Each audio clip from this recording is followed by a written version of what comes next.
भारत चीन बॉर्डर पर गहमागहमी बनी रहती है। एलएसी पर चीन अपनी हरकतों से बाज नहीं आ रहा है और हालिया मामले की बात करें तो 31 जनवरी को लद्दाख में पैंगोंग झील के उत्तरी किनारे पर चीन के सैनिक कुछ भारतीय चरवाहों से भिड़ गए। वहीं अरुणाचल बॉर्डर पर भी दोनों देशों की सेनाओं में तकरार देखने को मिलती रहती है। ऐसे में एक सवाल अंतर्राष्ट्रीय स्तर पर खूब चर्चा में बना रहता है कि अगर चीन और भारत में जंग होती है तो किस देश की सेना दूसरी पर भारी पड़ेगी। चलिए आपको इस खास वीडियो में इसी सवाल का जवाब देते हैं और बताते हैं कि चीन और भारत में किसकी सेना ज्यादा ताकतवर है। नमस्कार, मेरा नाम है वंश और आप देख रहे हैं न्यूज नेशन डिजिटल। दुनिया के अलग अलग देशों की सैन्य ताकत का आंकलन करने वाली संस्था ग्लोबल फायर पावर की मिलिट्री स्ट्रेंथ रैंकिंग की बात करें तो भारतीय सेना दुनिया की चौथी सबसे ताकतवर सेना है। वहीं इस रैंकिंग में चीन की सेना को तीसरी रैंक पर रखा गया है। ग्लोबल फायर पावर के जारी किए गए ताजा आंकड़ों की नजर डालें तो चीनी आर्मी में 20,35,000 सैनिक हैं। वहीं भारतीय सेना के पास 14,55,550 सैनिक हैं। हर देश की सेना की ताकत उसके डिफेंस के लिए जारी किए गए बजट पर भी निर्भर करती है।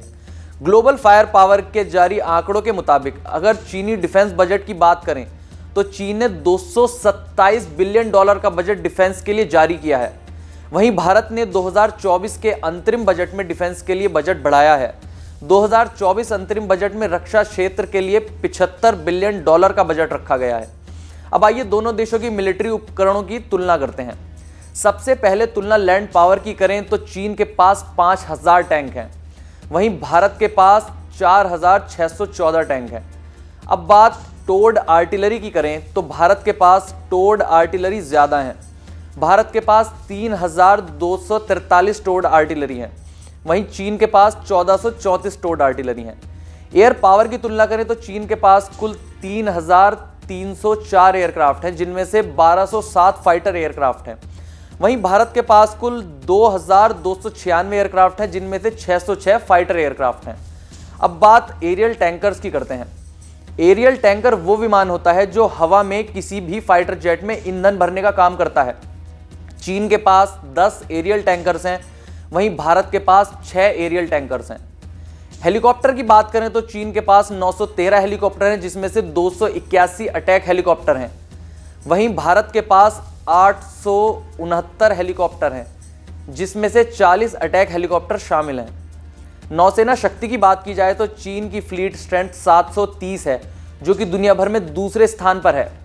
वहीं भारत की फ्लीट स्ट्रेंथ 294 है, जिसका रैंक दुनिया भर में 8वां है। चीन के पास 61 सबमरीन हैं तो भारत के पास सिर्फ 18 सबमरीन हैं। चीन के पास 2 एयरक्राफ्ट कैरियर हैं तो भारत के पास भी 2 ही एयरक्राफ्ट कैरियर हैं। इसके साथ ही चीन के पास 3 हेलीकॉप्टर कैरियर भी हैं, लेकिन भारत के पास एक भी हेलीकॉप्टर कैरियर इस समय मौजूद नहीं है। इन आंकड़ों से चीन की सेना भारत से ज्यादा मजबूत भले ही दिख रही हो, लेकिन भारत के खिलाफ जंग में चीन अपनी सारे सैनिक नहीं उतार सकता, क्योंकि उसके कई और भी दुश्मन हैं। चीन सैन्य ताकत के आंकड़ों में चाहे आगे क्यों ना हो, लेकिन भारतीय सैनिकों का जज्बा भी कम नहीं है, जिसकी झलक हमें 2020 में गलवान घाटी में हुई झड़प में देखने को मिली थी। बीते कुछ सालों में कई बार ऐसा हुआ जब कूटनीतिक स्तर पर चीन को भारत से मुंह की खानी पड़ी है। भारत ने चीन को हमेशा ये बतलाया है कि ये भारत 1962 वाला भारत नहीं है। गलवान वाली घटना के बाद भारत ने चीन को 2 टूक शब्दों में कहा था कि हम अपनी सुरक्षा और संप्रभुता के साथ कोई भी समझौता नहीं करेंगे। इसके बाद चीन पर कई तरह के आर्थिक प्रतिबंधों का खतरा मंडराने लगा और बाद में दोनों देशों के बीच प्रतिनिधिमंडल स्तर की बातचीत के बाद मामला शांत हुआ था। इस खबर पर आपका क्या कहना है, हमें कमेंट बॉक्स में ज़रूर बताएं और देश दुनिया की तमाम बड़ी खबरों के लिए देखते रहिए न्यूज़ नेशन।